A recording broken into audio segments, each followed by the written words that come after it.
네, 어려운 여건 속에서도 이렇게 시간을 내셔서 함께 해주셔서 정말 감사드리고 아마 모쪼록 좋은 자리였으리라고 생각합니다. 그렇죠. 네, 다음은 여기 수업을 강의를 빠지지 않고 들으신 분들 또 최대한 열심히 들으신 분들은 모처럼 의미 있는 강의를 들었다. 또 마음속에 숙제를 많이 남겼다. 이런 느낌이 들었을 것 같아요. 저도 통일포럼의 강의를 준비를 이제 우리 사무국에서 같이 하면서 기획도 하고 여러 가지 사업들을 꾸려가면서 계속 좀 난감하죠. 상황은 열릴 듯 확 밝아올 듯한데 다시 꽉 막히고 또 게다가 지금같이 코로나로 인해서 더 두드려 막히는 이런 상황들이 안타깝고 그런데 곧 아마 내년쯤에는 코로나와 함께 어둠이 물러가고 좀 밝은 미래가 오지 않을까 이런 기대도 하고 그랬으면 좋겠습니다. 제일 중요한 거는 저도 많이 강조드렸지만 우리는 사는 게 우리가 아는 만큼 사는 거거든요. 우리 눈에 보이지 않는 것, 그건 우리의 삶이 아닐 수도 있어요. 알지 못하는 건 우리의 삶이 아닐 수도 있습니다. 그래서 정말 제대로 알고 올바로 알고 진실을 알아야 우리의 삶도 가치가 있는 게 아닌가 이런 생각을 합니다. 누군가에 의해서 왜곡된 삶을 살아간다면 나중에 얼마나 후회되겠어요. 그래서 저는 더더욱 우리의 사실에 가까운 다국적이면 그런 강의를 준비하고 그러려고 노력합니다. 우리 통일포럼이 그런 관점을 계속 지향하고 잃지 않고 건강하게 나아갔으면 좋겠습니다. 오늘 강의도 이제 마지막 강의지만 우리 어떤 분들은 김연희 선생님 말씀하시는 것과는 다른 경험들을 실제 하신 분들도 있고 그렇기 때문에 좀 어느 한 측면을 보면은 어떤 분들은 탈북하신 분들은 이렇게 옆에서 강의 듣고 잠깐 거짓말 이러면서 나오신 분들도 실제 있어요. 근데 살아온 과정들이 김연희 선생님도 막 이 책 저 책 보고서 얘기한다면 거짓말도 할 수 있겠죠. 그런데 본인이 실제 겪은 얘기를 하다 보니까 다른 사람들이 겪은 상황에서는 전혀 이해가 안 되는 부분들도 있을 수 있다는 거죠. 살아온 조건들이 다 다르고 태어난 환경 또는 배경이 다르다는 것에 대해서 우리가 충분히 생각하면서 아마 다시 듣고 또 궁금한 점이 있으면 같이 한번 물어보고 이런 상황이었으면 좋겠습니다. 저희가 저도 그런 잘 진실을 알려주지도 않았던 그런 사회에서 우리의 역사와 과거 그리고 우리의 현재까지 어둠 속에 묻혀있던 우리의 북에 대한 알기. 오늘은 이제 실제 북한 사회에서 살아와 보셨던 우리 김연희 선생님을 모시고 북한 사회 알아보기라는 제아의 강의를 듣도록 하겠습니다. 우리 김연희 선생님은 이제 8년 되신 건가요? 9년? 네. 북에서 오신 지 한 9년 정도 되셨고요. 평양시 동대원구역 삼마동 출생이십니다. 김책공업종합대학 양복점 양복 사셨고요. 굉장히 많은 인기 강사이기도 합니다. 우리가 왈가왈북이라고 유튜브 채널이 있는데 거기 보면은 재밌게 이렇게 방송을 하고 있습니다. 여기에 써 있는 대로 읽어보면 반공 이념 속에 세뇌된 북에 대한 선입관을 깨고 진실된 북을 보려는 채널, 이렇게 왈가왈북입니다. 근데 우리가 이만갑이라고 유명한 채널이 있잖아요. 이제 만나러 갑니다. 그것만큼 이렇게 어마어마한 왜곡이 되어 있는 그런 방송도 없을 텐데 아무튼 오늘 같이 한번 들으면서 기존에 들었던 우리의 생각에 대해서 다시 한번 좀 되새겨 볼 수 있을 것 같습니다. 옆에 보니까 좋은 글귀가 있어요. 그 총과 괭이가 있고 호박과 철무가 있는데 옆에 평화로 가는 길은 없습니다. 평화가 길입니다. 이렇게 되어 있습니다. 평화가 길입니다. 우리가 평화 통일을 주장하고 평화에 대해서 많이 고민했는데 오늘도 이 시간도 평화를 꿈꾸면서 한번 강의를 선생님을 큰 박수로 맞아서 강의를 듣도록 하겠습니다. 큰 박수 부탁드립니다.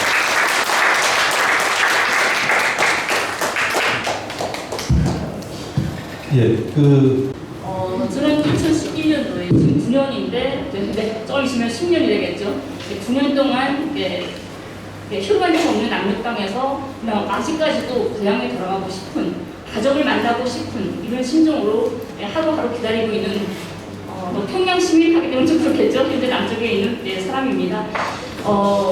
문재인 정권 들어서가지고 그 다음 해 진짜 갈 줄 알았어요. 청와대에서 논의도 한다고 하고 그래서 난 내년에 가겠구나. 그래서 8년 동안 헤어져 있던 부모님 만나는데 부모님한테 보낸 선물, 딸한테 줄 선물, 남긴 거 준비하고 기다리다가 끝내 아직까지도 이제 문재인 정부 마지막 들어서는데도 아직까지 못 가고 있는데요. 그래도 희망은 적지 않습니다. 내년에 꼭 갈 거다고 다시 한번 생각을 하면서 오늘 또 여러분들과 이렇게 반갑게 만났습니다. 먼저 제가 이야기하기 전에 영상 하나 좀 먼저 보실게요. 원산에서 24km 떨어진 다음 행성은 한 번쯤 들어보았을 맛있는 스키장이 되겠습니다.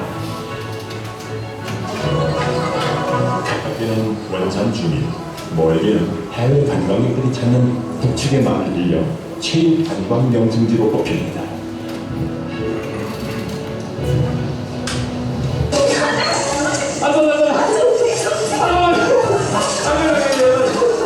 옆으로 주문해. 그렇지. 자빠져야 돼. 자빠져야 돼. 아니 그냥 가시죠. 남강원도 스키장의 두세 배 큰 규모. 스키 장비를 대여하는 곳에는 약 2,000세트의 장비가 구비되어 있습니다. 여기까지 와서 마식령 소란을 지나칠 수 있나요? 스키 초보자들은 에스컬레이터를 타고 초보자 코스로 이동하는데 이 시선은 조금 탐이 나긴 하네요.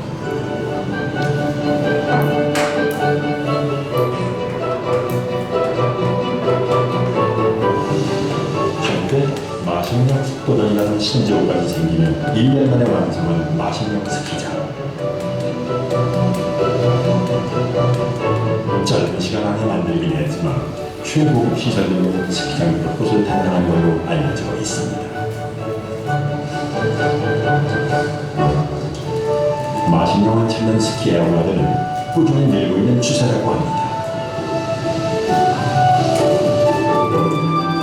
그럼 정상으로 올라가 보도록 하죠. 날씨는 그렇게 차갑지 않습니다. 딱 적당하게 쾌적한 날씨이고요. 아주 맑습니다. 미세먼지의 미자도 여기서는 볼 수가 없습니다. 남쪽 우리 주민들도 이렇게 마식령 스키장에 와서 이렇게 맑은 공기, 맑은 하늘 보면서 스키를 즐길 수 있다면 얼마나 좋겠습니까? 해발 1363m 대화봉. 여기서 마식령 스키장의 진면목을 확인할 수가 있는데요.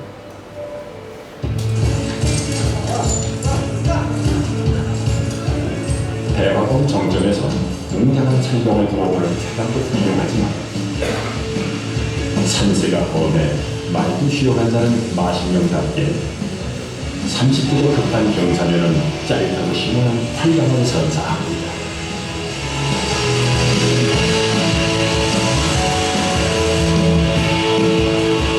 남한 스키 훈련 선수단은 다양한 지형과 경사면에 높은 점수를 줬다는 분이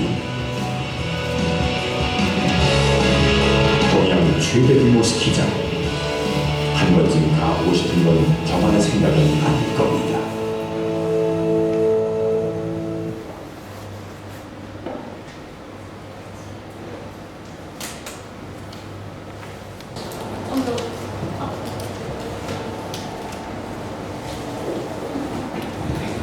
다 보셨죠? 저도 몇 가봤어요. 이 마신령 스키장이 2018년도에 생겼나요? 제가 2011년도에 왔는데 2011년도 이후의 세상에 대한 건 저도 모릅니다. 제가 말가발복을 하면서 저도 북에 대해서 제 고향에 대해서 책으로 공부를 하고 있어요. 영상으로. 이만큼 90년이라는 세월이 정말 강산이 변할 만큼의 너무 획기적으로 변했던 저도 깜짝 놀라서도 올라볼 수 있는 그런 세상이더라고요. 그래서 저도 참 빨리 가서 구경하고 싶고 좀 보고 싶다 이런 생각인데요. 남녀분들에게 북은 어떤 나라? 하고 물어보면 아이 뭐 살고 찌질하고 뭐 어둡고 뭐 폐쇄적이고 이런 말들을 제일 많이 하셔요. 또 그렇게 배워왔고요. 이 70년이라는 분단의 역사는 서로 상대 진실을 아는 게 불법으로 되었던 이런 시대, 그런 오목한 시절을 우리는 같이 걸어왔습니다. 그래서 불법적으로 북의 진실, 북의 대동강 맥주 맛있어? 대동강 물이 맑아? 이런 말만 해도 우리는 강제 추방되고 감옥으로 가야 됐던 이런 시절을 우리는 힘든 시절을 걸어왔다는 겁니다. 근데 그게 먼 시절이 아니라 아직까지 그렇습니다. 이 국가보안법이라는 것이 우리를 아직까지 올고매고 있고요. 저도 현재 국가보안법 거무 찬양제 북을 찬양했다고 해서 현재 지금 검찰에 기소된 상황이라서 참 언제야 우리 한반도에 언제야 저는 서로의 진실을 알려고 하고 서로를 칭찬하고 존경하고 이런 마음을 가지면 왜 불법이 돼야 되고 처벌을 봐야 되는지 이게 우리 자식들한테까지 저런 아픔을 주면 안 되는데 이런 생각이 많이 나더라고요. 근데 제가 남쪽에 와서 남쪽 사람들이 이렇게 생각하고 있구나 놀랐던 게 우리 북쪽 사람도 남쪽을 잘 모르지만 남쪽 사람들은 우리보다도 더 북을 너무나도 모르는 데서 꽂히는 게 아니라 왜곡되게 알고 있더라고요. 그게 제일 가슴 아팠습니다. 나쁜 건 나쁜 거라도 북이나 남이나 절대적인 나라가 어디 있겠습니까? 북도 부족한 거 많고 약점도 많고 아직도 해결해야 될 게 정말 많습니다. 남쪽도 같고요. 하지만 우리가 상대방이 꼭 나쁜 거, 또 잘못된 거, 새까만 거 그것만 자꾸 찾아보자고 하게 되면 우리한테 미래가 있을까 이런 생각하는데 남쪽 분들이 참 가슴 아프게도 북을 너무 왜곡되게 알고 있다는 게 참 슬펐어요. 제가 평양에 있을 때 제일 먼저 남쪽 사람을 봤던 거는 혹시 여러분 임시경이라고 아나요? 임시경 씨 89년도에 평양을 왔습니다. 평양에 축전 참가하러 왔었는데 임시경 씨가 기자회견을 정말 여러 번 했어요. 매일다시피 기자회견하고 국내 기자, 국제, 세계 기자들까지도 밀착으로 취재 다니고 그랬습니다. 근데 기자회견 몇 번째 만에 임시경이가 무슨 말을 하냐면 그 TV에 쫙 공개가 됐어요. 나는 학교에서 북한 사람 그리고 머리에 뿔 그리고 얼굴을 새빨갛게 그려서 학교에 냈다. 이 말을 실제 기자회견에서 말을 합니다. 근데 그 말을 들었던 우리 북쪽 사람들은 왜? 우리는 저렇게 안 배웠는데 우리 남쪽 사람들 저렇게 늑대같이 짐승이라고 안 배웠는데 왜 저 사람들은 우리를 짐승으로 봐? 이게 제일 혼란스러웠어요. 근데 임시경 씨가 저보다 한두 살 위입니다. 한 살인가 그 정도더라고요.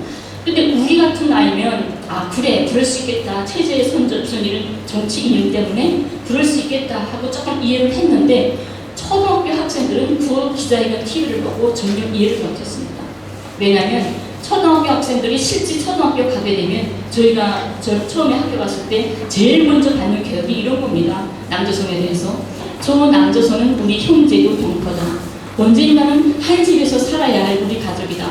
저 군사 분계선에 나와 있는 국군들은 미제의 총알바지로 나와 있는 사람들이다. 우리는 저 사람들 교양해서 청구를 자기 동족의 가슴이 아니라 이 땅을 맡고 있는 미제에게 돌리도록 해야 한다. 미제와 일제는 한 하늘을 이고 살 수 없는 우리 민족의 천천지 원수다. 어릴 때부터 그런 세뇌를 받습니다. 이게 좋은지 나쁜지는 여러분들이 평가하면 되겠지만 그런 학교 가서 그런 교육을 받고 생활을 하는데 실제 남쪽에서 봤다는 언니는 와서 북한 사람 그리면서 짐승처럼 뿔 달리고 새빨갛게 늑대로 그렸다는 말을 들으니까 너무 혼란스러웠던 거예요.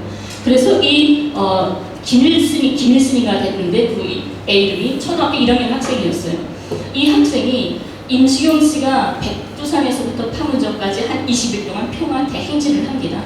그 행진할 때 그게 같이 뛰어서 임시경을 만나게 돼요. 만나가지고 그 국내 기자나 세계 언론 기자들 다 있는 속에서 자기가 시를 하나 뽑겠다 그럽니다. 기자들 다 취재하는데 그래서 시를 읊으라고 하니까 언니 우리 함께 사진 찍자요. 제목이 그래요. 저희 그 색이 엄청 많이 나갔었어요. 임수영 언니 우리 함께 사진 찍자요. 우리 머리에 뿔 달렸다고 했던 사람들 뿔 찾다가 해저 물게 우리 함께 사진 찍자요. 그 어린 초등학교 1학년 학생이 너무 황당해서 그걸 잊지 않고 있다가 임수영 앞에서 이렇게 시를 짓습니다. 우린 뿔이 없다. 뿔 있다고 했던 사람들 좀 편집을 찾아봐라. 이런 식으로. 그때 우리가 제일 혼란스러웠던 거고요. 또 한 번 놀랐던 거는 남쪽 사람, 이게 바로 제가 지금 생각하니까 문화적 차이이기도 하지만 서로 상대의 마음을 모르면, 마음이 통하지 않으면 이렇게 많은 오해가 있겠다라는 생각이 들어요. 남과 북도 수십 년, 70년 동안 그냥 일반적인 삶이 아니라 우리는 전쟁을 겪으면서 서로가 서로를 미워하고 증오하고 원망하고 그랬던 시절 아닙니까? 그러다 나니까 서로의 마음을 모르고 오해도 많이 하고 이렇게 본의 아니게도 많은 아픔도 겪은 것 같은데요. 임수경 학생이 평양 대극장에 갔었어요. 평양 대극장 가서 가기 전에 북쪽 대표들이 뻑하는 소녀와 피바다 2개 공연을 하는데 연극을 하는데 뭘 걸 거냐 물어봤어요. 임수경한테. 그러니까 임수경이 처음 듣는 말인데 피바다와 뻑하는 소녀. 피바다는 이상하게 딱 정치 색깔이 있는 것 같은 거예요. 거짓말 못했지만 임수경 생각에. 근데 뻑하는 소녀 하니까 그건 별로 뭐 여자 문제나 이성 문제고 재밌는 연극일 것 같은 거예요. 그래서 그럼 난 뻑하는 소녀 가겠다 하고 뻑하는 소녀 보러 갑니다. 정치에 대수비를 끼우지 않으려고. 뻑하는 소녀가 일제 때 지주의 그 모습으로 끌려간 동생이 지주노 밑에서 착취받다가 눈 물고 오빠는 일제놈들 반대해서 투쟁 나갔다가 늦게 들어오고 뭐 이런 스토리인데 그 영화가 아직 끝난 다음에 그 영화 영국의 가장 나쁜 사람은 지주였어요. 그 어린 순이를 모습으로 살다가 눈물게 뜨거운 물 던져서 이렇게 눈물게 만들고 이러니까 그게 제일 나쁜 놈이었고 제일 긍정적인 우리가 이렇게 버둥뽕 그런 사람이 순이었던 거죠. 꺽분이와 순이. 근데 우리 공연을 한다게 되면 먼저 사람들이 꺽분이와 순이한테 먼저 껐다가 주고 인사하고 이런 마음이 먼저 가겠죠. 좋은 사람한테. 우리도 드라마나 영화 보면 악질적인 사람보다는 선한 사람한테 더 마음 그러지 않습니까? 근데 공연이 끝나고 임수경 학생이 무대에 올라가서 껐다가를 주게 됐어요. 근데 우리는 북쪽 사람들은 아마 순이 아니면 꺽분이한테 껐다가를 줄 거야. 좋은 사람한테 주겠지. 이 두 개 문화가 그러니까.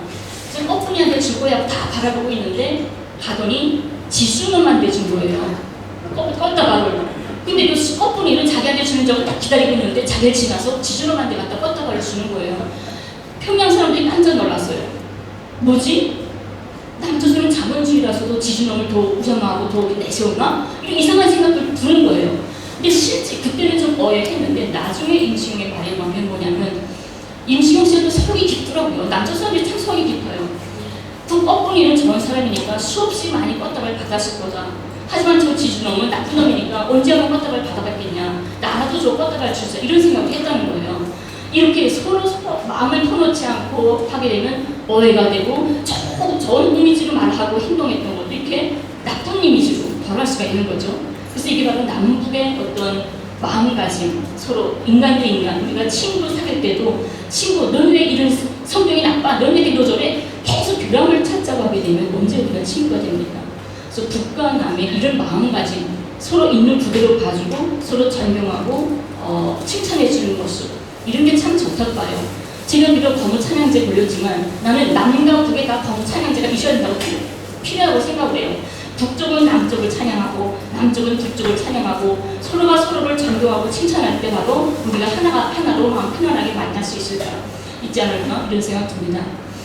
많이 가보면 제가 참 이게 안타깝다 했던 게 여러분들은 일반 시민분들이라고 하지만 통일운동을 한다는 분들도 어떤 이야기 하냐면 통일되면 평양에 가서 땅부터 사겠다 이런 말씀을 많이 하세요.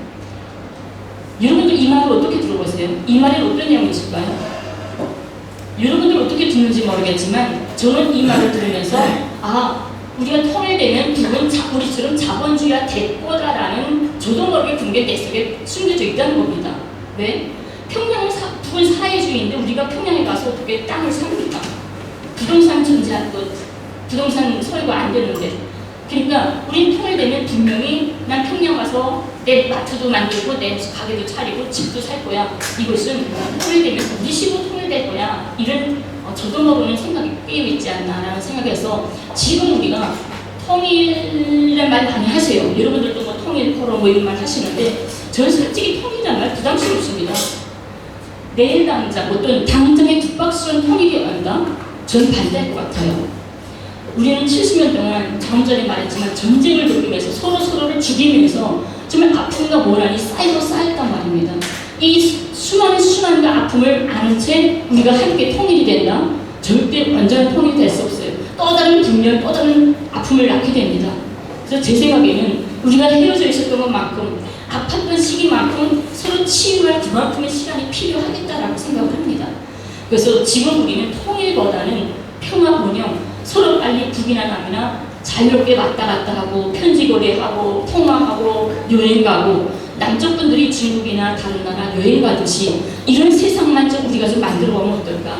자유롭게 여행할 수 있는 거. 지금 봤던 마신령 스키장 같은 거 여러분들이 자녀분들 데리고 맛있고 스키 타러 갈 수 있는 거 이런 세상까지만 좀 만들었으면 좋겠다는 생각입니다.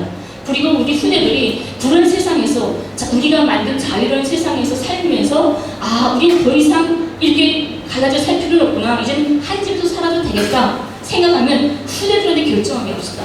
통일은. 저는 그런 생각을 합니다. 그래서 당장의 북박스러운 통일보다는 서로 우리 각자의 가진 마음의 치유부터 하고 자유롭게 여행할 수 있는 이런 세상부터 좀 생각하면 어떨까 이런 생각이 듭니다. 제가 쭉 다니면서 이런 질문도 해봤어요. 여러분들에게 똑같이 한번 질문해 보겠습니다. 혹시 여러분들 우리가 앞으로 우리 민족이 통일이 꼭 필요하다고 생각하십니까? 네, 그죠? 통일이 필요하겠죠? 근데 왜 통일이 필요하다고 생각하십니까? 필요한 이유. 같은 민족이니까. 역시 안사는 정말 준비됐어요. 다른 데 가서 이런 질문을 하면요. 한 80, 90% 어떤 질문 대답이 들어오냐면 통일돼야 북에 있는 많은 지하 자원과 쌀 인력을 우리가 활용할 수 있기 때문에 이 대답이 제일 많이 들어옵니다. 근데 여러분들 이제 북에 가고 싶죠? 아니, 놀라지 마세요. 놀러 살러 가는 게 아니라 놀러 가고 싶죠? 놀러 가면 꼭 북쪽 사람들한테 물어보세요. 당신들은 왜 통일이 필요하다고 생각하세요? 물어보세요. 그럼 북쪽 사람들은 한결같이 이렇게 대답합니다.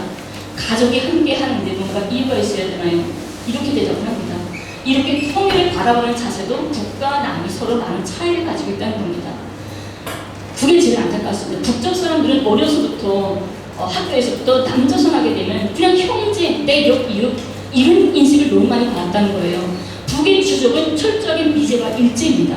근데 이게 남쪽이 오니까 국회에 나가서도 주족이 누구냐 아니면 북한이다 이렇게 대답해야 통과될 수 있는 이런 세상을 보면서 참 많이 길이 많이 멀구나 이게 안타깝다고 생각이 듭니다. 그리고 제가 이제부터 말을 하려고 하는 거는 저는 북에서 42년을 살았습니다. 평양에서 32년을 살고 지방에서 10년을 살았어요. 남편이 군의관이라서 지방에 살았는데 여러분들 남녘에 어천만이 계시는데 어천만의 삶이랑 똑같을까요? 삼성에 이재용이가 있는가 하면 너숙자도 있고 비정규직도 있고 취업준비생도 있을 거고 여러 가지 계층이 다 있겠죠. 똑같습니다. 북에도 아무리 사회주의고 평등하게 산다고 해도 각자가 지방마다 특성과 환경과 해서 자기가 겪은 생활은 많이 다름을 가지고 있습니다. 그래서 제가 말하는 것이 북을 100% 대변한다고 생각하면 안 됩니다. 저는 북을 잘 몰라요. 10년 전까지만 제가 껌을 담갔을 때까지만 알고 그 다음에 거는 나도 뉴스, 영상을 통해서 책을 통해서 공부하는 겁니다. 여러분들과 똑같이 공부를 합니다. 그래서 북을 잘 모르고요. 제가 겪은 이야기를 이야기하는 것도 이게 잘됐다 못됐다 이게 아니라 북의 최소한의 체제에 대한 것만 이야기합니다. 최소한의 시스템, 이런 시스템으로 돌아가고 있다는 걸 말해주기 때문에 여러분들 거기서 좀 더 참작해서 객관적으로 생각해 주셨으면 좋겠습니다. 저 혼자가 제가 좀 이야기할 수 있는데 제가 이야기하는 것보다는 좀 여러분들이 알고 싶은 분야 이런 걸 좀 대답을 많이 해드리고 싶어요. 그래서 질문에 대한 대답을 할까요?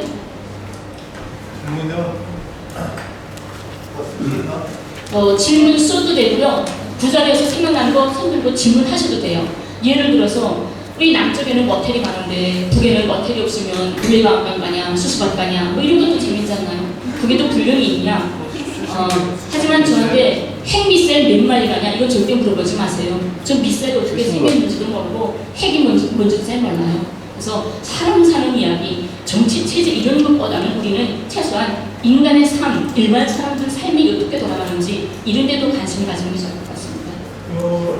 내신 원고 네. 녹화대로 한 6개 조금 20개가 있는데 네. 그걸 간단히 설명을 해주시고 네. 지금 아 그래요? 제가 구전에 바른 거라서 좀 어떻게 되는지 기억이 안 나네요. 하여튼 최소한의 어떤 교육 분야별로 조금 이야기 말씀드릴게요. 우선 여기 여성분들도 계시고 하니까 여러분들 이게 출산 휴가가 몇 달이죠? 남쪽에? 다 받으시지 않았나요? 출산휴가? 대체로 3개월이죠. 네, 북의 출산휴가는 240일입니다. 8달이에요. 출산 전에 2달이고 출산 후에 6달입니다. 그래서 요즘은 240일의 산후 이거 출산휴가를 받게 되고 애는 태어나서 6달이면 엄마와 같이 타가서 직장을 출근하게 됩니다. 모든 공장 기업소에는 필수적으로 있어야 되는 게 타가서 유치원이에요. 노동자가 일하는 것에 타가서 유치원이 없으면 일할 수가 없는 거겠죠.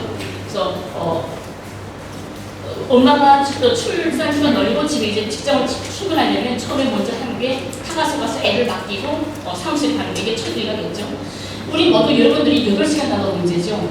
우리 남쪽에 8시간, 세계적으로 아마 대체로 8시간 노동제로 되는 것 같습니다. 북에도 8시간 노동제입니다. 하지만 6시간 노동제인 부류가 딱 두 부류가 있어요. 타가서 아기를 가진 엄마는 6시간 노동제입니다. 그 엄마는 2시간에 한 번씩 30분 동안 타가서에 가서 애기와 놀아주라는 시간이 노동법에 규정이 되어 있습니다. 타가서 가서 애 좀 먹이고 애 안기고 놀고 이러다가 또 일하고 이렇게 되죠. 그래서 타가서 아기를 가진 엄마가 6시간 노동제. 두 번째는 미성년자 자녀 3명을 가진 엄마는 6시간 노동제입니다. 딱 미성년자 돼야 돼요. 3명인데 애들이 계속 자라죠. 과자에 있는 게 아니라 자라다가 한 명이 성인이 됐어요. 그러면 그 혜택을 받지 못합니다. 못하고 더 받고 싶으면 빨리 애 하나 더 낳아야 돼요. 딱 3명일 때만 혜택을 받거든요. 이 부모들은 6시간만 일하고 2시간 먼저 퇴근을 하게 됩니다. 집에 가서 학교에서 돌아오는 애들을 맞을 준비를 하라고 해서 이게 6시간 노동제로 되어 있습니다. 학교 교육체제는 12년제 무료 의무 교육제도를 실시하고 있습니다. 초등학교 5년, 중학교 3년, 고등학교 3년, 여기 11년인데 학전 교육 해가지고 초등학교 전에 유치원 2년이 있는데 그 높은 반부터 학전 교육으로 들어갑니다. 12년제 무료 의무 교육으로 이렇게 해서 고등학교까지 무료 의무 교육 실시하게 되고요. 대학은 4년제 필사에서 5년 6년제까지 있습니다. 6년 동안 무료 교육입니다. 등록금 받으면서 장학금 받으면서 등록금이 뭔 말인지 모르고 모든 학교가 그렇게 되어 있고요. 북에는 여기처럼 말하는 사교육, 어머니들이 여러분들이 제일 힘들게 신경 쓰시는 게 자녀분들 사교육 아닙니까? 여기저기 다녀야 되고 북에는 공식적인 사교육이 없습니다. 학교 안에 음악, 미술, 체육, 외국어, 문학 모든 서적들이 학교 안에 다 있어요. 그래서 학교에서 무료로 공부해주기 때문에 오전엔 공부하고 점심 먹고 오후에는 각자가 흩어져서 각 서적에 가서 자기가 원하는 거 서적 받게 됩니다. 제가 옛날에 해보라서 나중에 하고 이상가서 이렇게 되는 네? 그렇죠. 네, 시간이 2시간이 너무 없어서 저는 횟수를 기면 모르는 거 많지만 아는 데까지 하지만 많은 이야기 해드리고 싶어요 여러분들한테. 그래서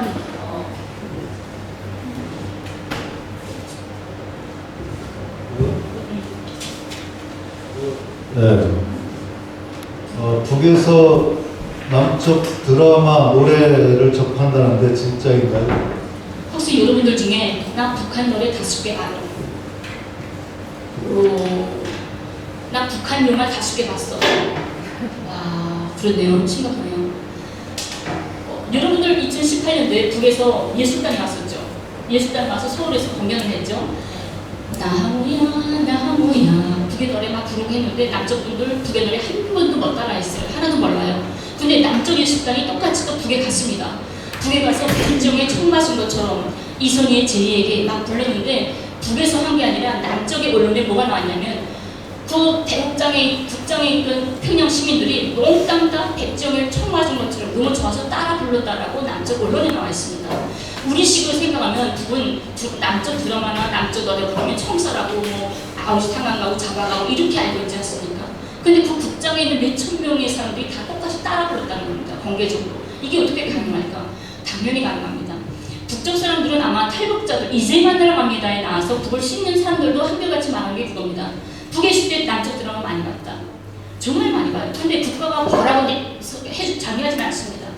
채널로 절대 돌려주진 않아요. 근데 사람은 국가가 하지 말라고 하면 기억도 해보고 싶은 게 또 인간의 본능이 아닙니까? 그래서 매 사람한테 USB들이 다 있어요. 중국을 통해서 다 돈 나오는데 USB에 하나 이제 2개 정도가 담기는데 왜 남쪽에서 간 이런 드라마들은 꼭 100부가 다 지나요. 100부가 넘어요. 너무 긴 것도 나오는 거예요. 그거 한 번 보려면 한 50시간 걸려야 됩니다. 한 3, 4일을 봐야 돼요. 근데 정말 재밌고 딱 봐야 되고 하게 되면 직장 갔다 와서 밤새도록 본다고 해도 잠 한 장 안 자고 봐도 다 못 봐요. 3일 동안. 그러면 할 수 없이 진료소에다가 전화합니다. 북은 태어날 때부터 자기 담당 주치의가 있잖아요. 자기네 아파트를 담당한 진료소 의사 선생이 따로 있습니다.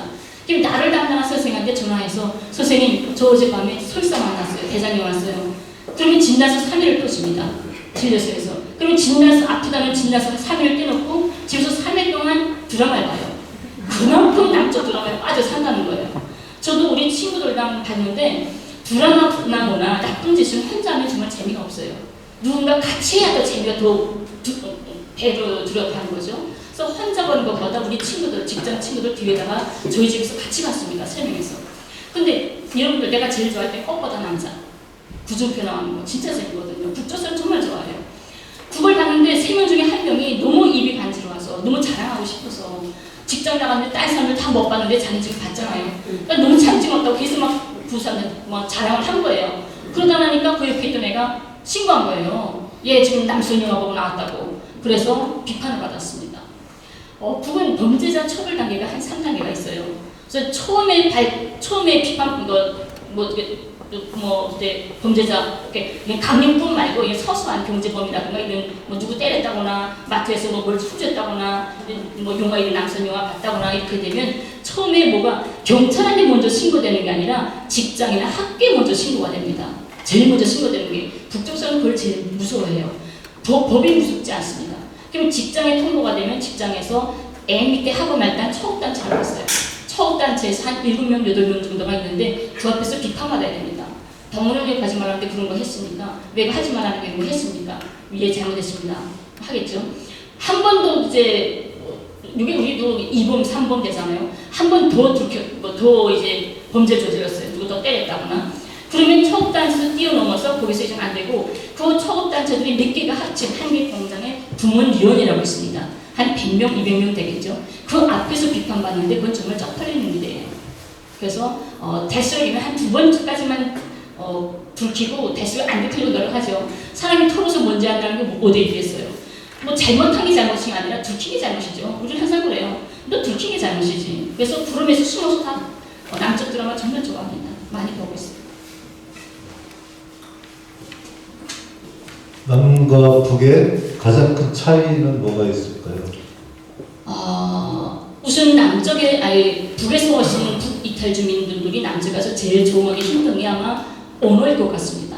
문화나 표현의 언어 이게 제일 힘들 것 같아요. 저도 처음에 와서 정말 혼란스러웠던 게 남쪽에 쪽팔린다는 말이 있잖아요. 정말 쪽팔렸던 점 많은 게 그 쪽팔린 것들이 다 문화적 차이에서 나왔던 것들이에요. 제가 하나 실례를 들면 우리 여러분들 커피숍 많이 다니시죠? 커피숍 저희 아파트 옆에 커피숍을 갔는데 커피숍 이름들이 다 외국말이에요. 뻐그란 글자예요. 우리 북 같은 경우에는 본방울 찾지, 은하수 찾지, 별무리 찾지 뭐 이렇게 됐죠. 근데 여기 오니까 뭐 뻐그란 글자도 다 있고 커피숍 안에 들어가도 다 뻐그란 글자인데 제가 놀랐던 게 그 옆에다가 F형지 한 장에다가 한 글자씩 써서 Y, 파이, 공짜 이렇게 써서 여기다 붙인 거예요. 저 정말 깜짝 놀랐어요. 저거 촌스럽다고 할지 몰라도 저희 우리나라 말로도 쓸 수 있구나. 근데 제가 북을 보면서 무슨 생각했냐면 북에 있을 때 남쪽에 거 쪼꼬파이, 찰떡파이 정말 좋아했거든요. 정말 좋아해요. 북쪽 사람들은 남쪽거 정말 좋아해요. 쪼꼬파이를. 그래서 쪼꼬파이, 찰떡파이, 와이파이가 빵 세트로구나. 저는 이렇게 알았던 거예요. 그래서 역시 남조선은 잘 산다더니 커피 한 잔 먹으면 와이파이 빵을 하나 서비스 갖다 주는가 보다, 공짜를 주는가 보다 하고 딱 혼자 앉아서 먹는데 거의 다 먹게 됐는데도 와이파이를 안 갖다 줘요. 저기요 와이파이 왜 안 주세요? 말을 해야 되는데 지금 말폰이 다르잖아요. 이게 티날까봐 잭소리 못했어요. 그래서 오늘은 사람들 많아서 못 주는가 보다. 내일 다시 와봐야 되겠다 하고 가려고 출입문 쪽에 가서 손잡이를 딱 잡았는데 갑자기 사기당한 느낌이 빵 드는 거예요. 난 말 한마디도 안 하고 가만 앉아 있었는데 북에서 온 줄 어떻게 알고 나한테 사기쳤지? 성질이 왔잖아요. 그래서 못 가고 다시 들어왔어요. 들어와서 그 젊은 청각이 커피를 주고 있었는데 당신 참 웃기네요. 와이파이 공짜 준다더니 왜 갈 때까지 안 갖다 주세요? 물어봤어요. 그랬더니 멍하고 쳐다보면서 아무 말 안 하는 거예요. 나중에 그게 뭔 말인지 알고 다시는 카페 안 갔어요. 저 알아보고 망신을 줄까봐. 막 그렇게 했는데 또 어떤 게 남쪽 분이 제가 처음에 놀랐던 말도 그거였어요. 남쪽 사람들이 이렇구나 생각했던 게 서울에 엄마들이 모인 어떤 민가협이라고 1987 영화도 다 보셨겠지만 그때 그 민주운동 학생운동 했던 분들의 부모님들이 민주운동 민가협이라고 있었죠. 그 부모님들이 2000년대 초반에 평양을 갔습니다. 교육하러. 그래서 평양에 가서 관광 버스를 타고 지나다가 그 협동농장에 감자밭을 지나게 됐어요. 근데 감자밭을 지나다가 버스 안에 있던 남쪽 엄마가 한 명이 감자꽃이 우리하고 똑같네 하고 말을 했대요. 그랬더니 버스에 타고 있던 북 안내원이 뻔만 같은 게 아니라 감자 알도 같습니다 라고 말을 했대요. 근데 그 말 들으니까 너무 슬프더라고요. 우리는 왜 같은 게 이상할까? 정말 달라야 이상해야 되지 않을까? 당연히 같아야 되지 않을까? 이런 생각들. 그래서 이런 문화적 이런 서로 바라보는 이런 것들이 참 많이 다르고 언어가 참 많이 다르고 한 번은 제가 쭉 왔는데 여러분들 폭탄세 이런 걸 알죠? 예, 북에 있을 때 우리도 미국은 미제국주의에서 좀 많이 말을 시킵니다.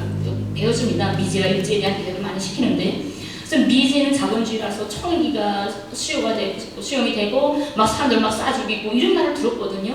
근데 남쪽에 오니까 폭탄 세일이라는 게 있어요. 그래서 야 미국은 총을 판다고 했는데 남조선은 자본주의라서 폭탄까지 파는가 보다. 전 이런 생각을 했었거든요. 세일이 뭔지도 몰랐고 이런 것들 하나하나들이 참 혼란스러웠어요. 혼란스럽고 털기터 지나갈 때 던내고 지나가는 거 너무 황당했어요.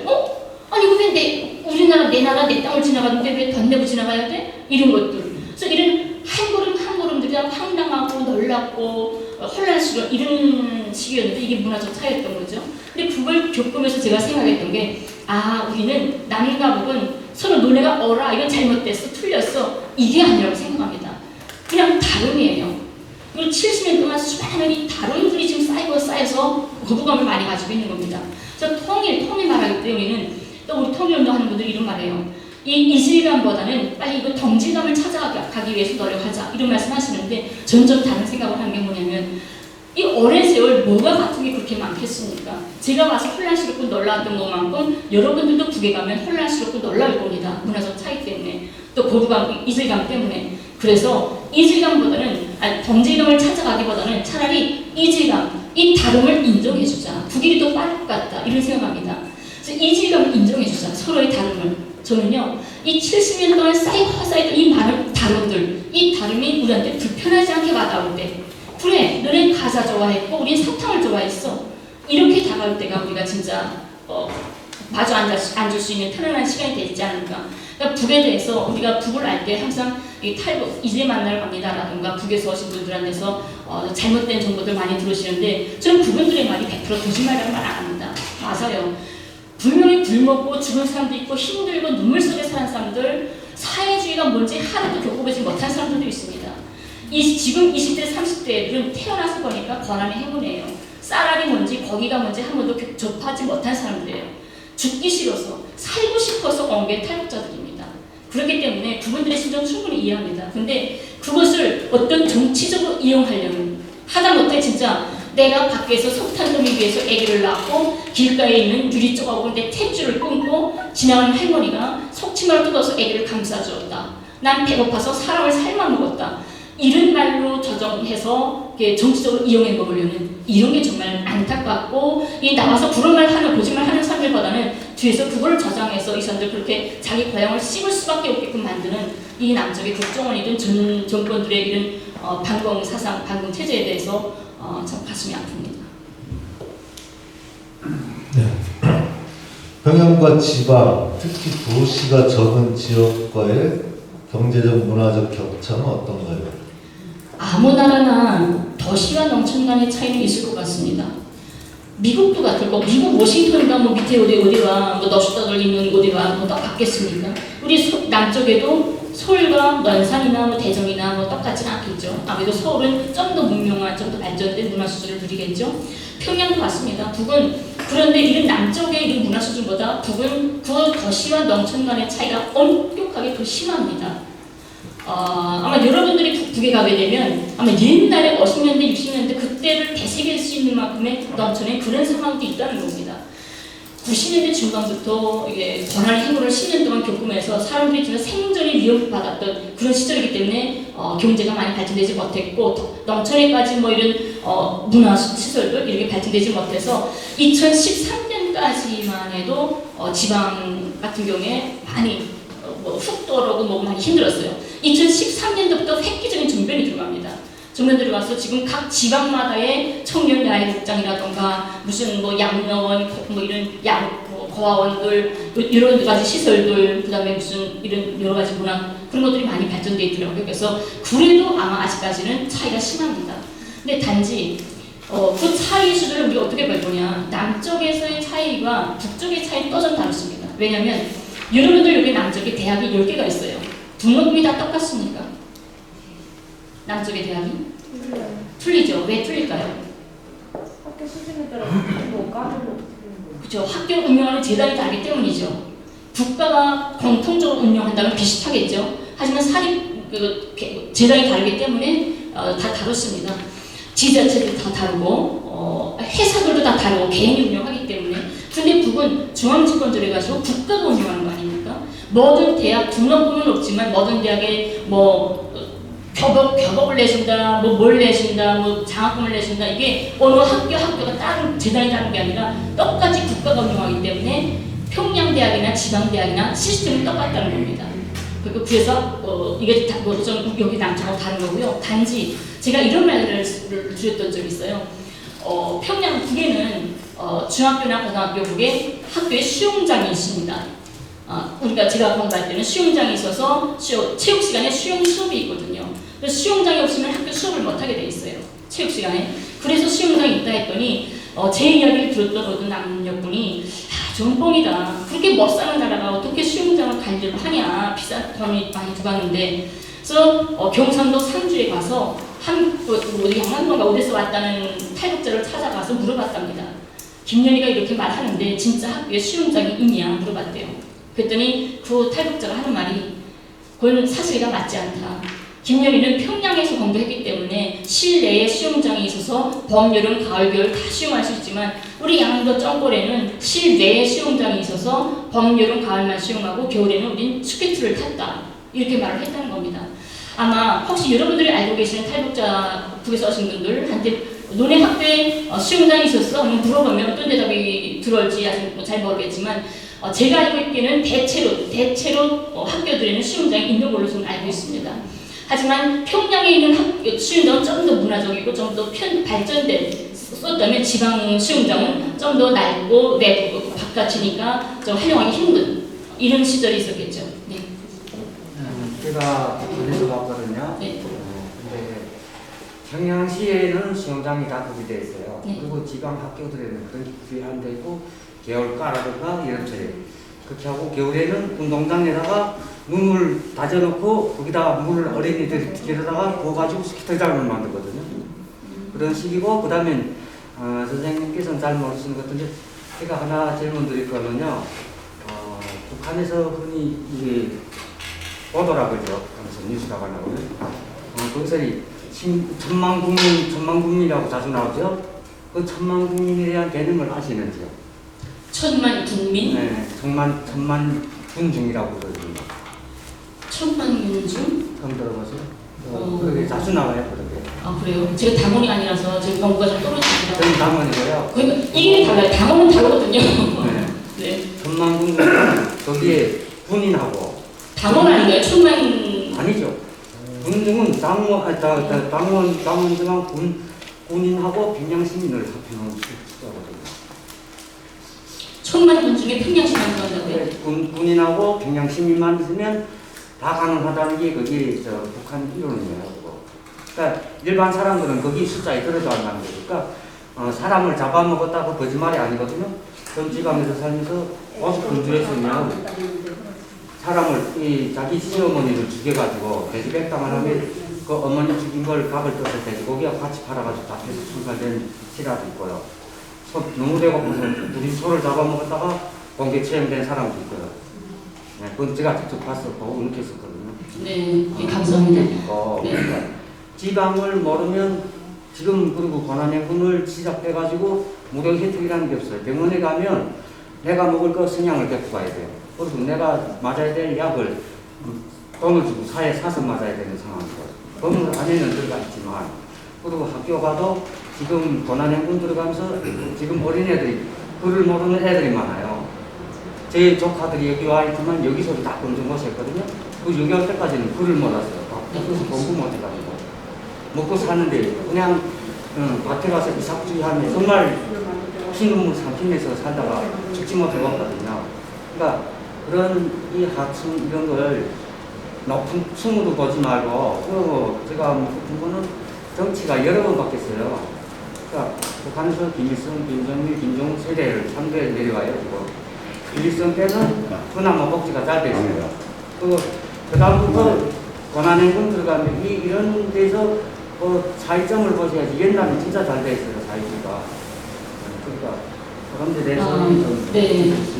옛날에 사회주의가 잘 돼 있고 뭐 그랬다는 거랑 이명박에 나오는 분들도 하루같이 이야기합니다. 김일성 수석 때는 정말 공산주의가 뭔지 그때 알았다 이런 말씀 하시는데 우리가 이 자리는 무슨 자리냐면 북의 어떤 잘못된 거, 권한의 건 아픔을 짚자는 자리가 아니라 평화 본령을 가기 위해서 우리는 어떻게 북과 함께 마음을 합칠 거냐, 어떻게 서로의 전점을 하나씩 찾아갈 거냐 이런 자리지 북의 권한의 곁에 죽어서 아파서 힘들어 누구나 다 압니다.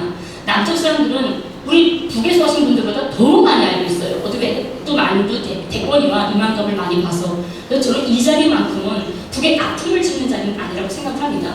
저도 그거 압니다. 저는 지방에서 10년 살았어요. 저도 살기 때문에 또 불모도 받고 권한의 해운 시절에 얼마나 이들이 피 터지는 잔인한 시절을 겪었는지를 아마 누구나 다 알고 있기 때문에 이제 와서 지금 평화본령 시대에 와가지고 이제 권한의 해부를 되돌린다는 것은 우리가 좀 더 걸음을 더디게 할 수밖에 없습니다. 그래서 오늘은 아픔도 있지만 그 아픔을 딛지 못하면 우리는 내일이 없다 이런 말씀을 드리고 싶습니다. 근데 선생님이 말씀하시는 거에서 잘못된 게 뭐냐면요. 이게 모든 나라가 사는 계층이 다 틀려요. 그렇듯이 북한 또한 마찬가지였을 거예요. 아까 이렇게 저기서 농촌에서 사시고 뭐 평양에서 사시고 하셨으니까. 근데 아까 앞전에서 말씀하실 때 우리 한국 사람들은 북한 사람들이 다 많이 뭐 굶어 죽고 이렇게 막 왜곡돼서 위에서 잘못 왜곡을 해서 잘못 인지를 하고 있어서 그게 서로 화합하기가 힘들다고 말씀하셨잖아요. 근데 선생님이 말씀하신 것처럼 평양에서는 이렇게 잘 살고 있다는 걸 많이 언급을 하게 되면 우리나라에서 북한이 못 살고 있기 때문에 하지만 문재인 정권뿐만 아니라 그때 노무현 정권 때부터 김대중 정권 시대랑 평양이 많이 터졌거든요. 근데 그걸 갖다가 선호하는 사람들은 그걸 굉장히 좋게 보는데 그걸 선호하지 않는 사람들은 굉장히 나쁘게 봐요. 우리나라도 살기 힘든데 왜 북한에서 자꾸 포화가치를 줘가지고 좋은 소리도 못 들으면서 왜 그러냐 이런 말들을 하는데 선생님은 지금 평양은 이렇게 해서 잘 살고 있다는 식으로 나오다 보니까는 그걸 갖다 일반 사람들 잠깐만요. 일반 사람들은 그러한 말씀 갖다가 이해를 못할 수도 있어요.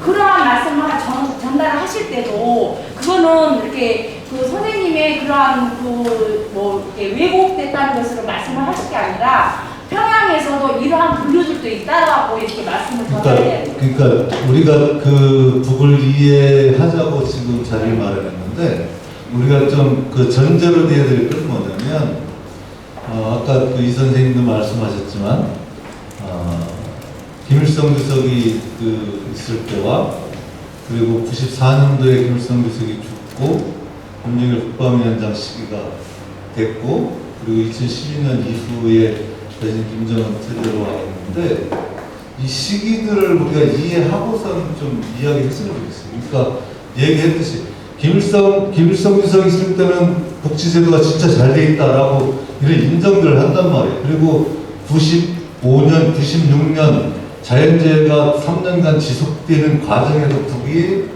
고난의 행군이라고 하는 시기를 적어들었고 그때에 많이 굶어 죽었고 혹 학자는 서울대 교수는 북의 인구 변동 조사를 통해서 뭐라고 발표하냐면 그때 당시에 죽은 사람이 한 30만 정도다라고 발표한 것도 있어요. 근데 정확한 통계가 나오진 않았어. 근데 대략 추정을 하는 거죠. 인구 변동을 통해서. 근데 어쨌든 많이 굶어 죽고 어려웠던 시기가 있어요. 그렇죠? 네. 그러니까 그리고 지금 그때의 이제 그 어려운 시기에 여기 탈북 세터민들이 많이 있지만 그 시기에 대부분이 남쪽에 내려왔어요. 그리고 2010년대 이후 2012년, 13년 넘어오면서 지금은 탈북자가 많지는 않아요. 그러면서 북에서는 이제 고난의 행군이 끝났다라고 발표한 시점이 있어요.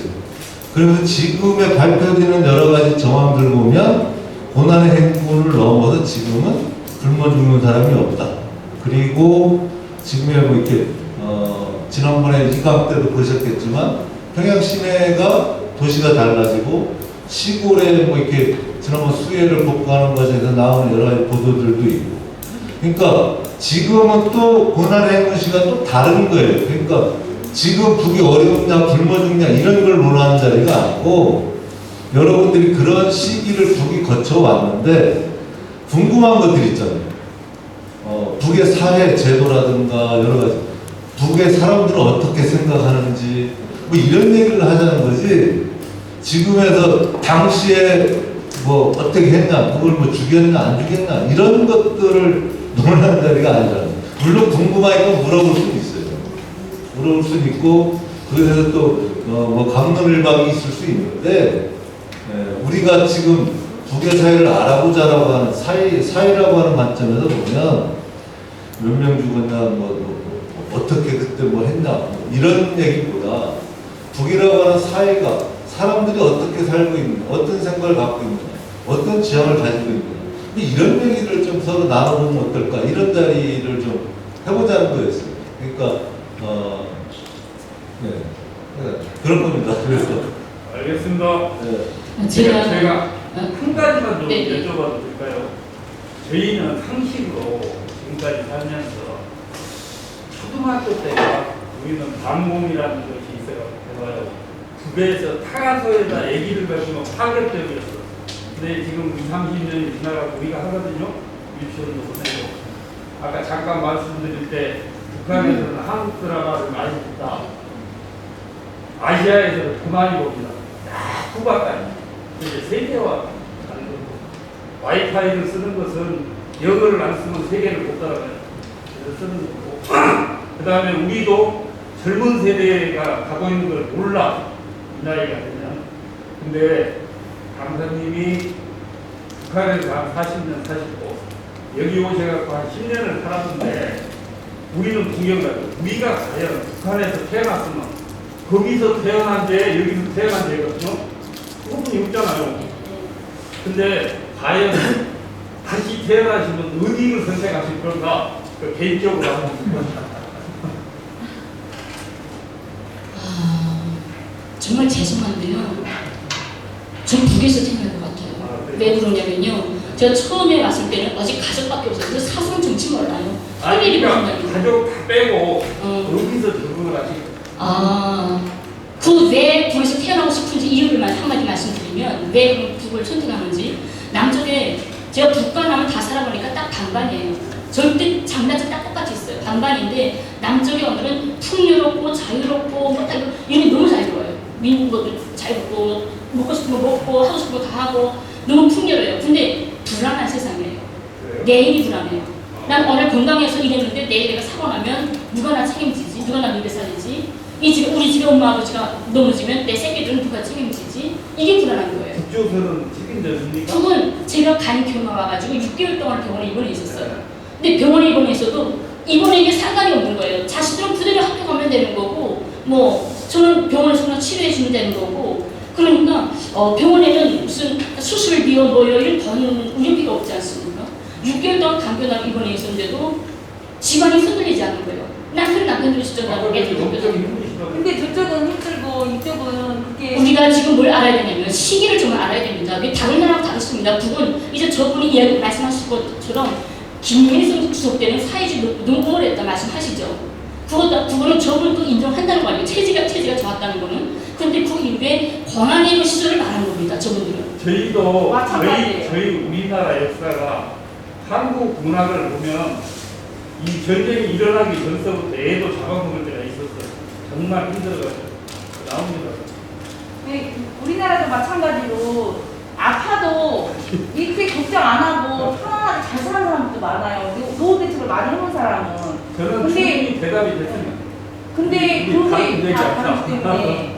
근데 생각이 말씀을 듣다 보니까 생각이 거의 계속 죄송한데요. 북한에 귀하신 선생님 오시나고 각자가 하고 싶은 얘기가 있어도 다 안 하고 참고 있을 뿐이에요. 그래서 논쟁의 자리를 만들지 말고 일단 강의가 끝나고 나서 개인적인 건 개인적으로 논쟁을 하는 걸 하고 우리 선생님 얘기 좀 들어주세요.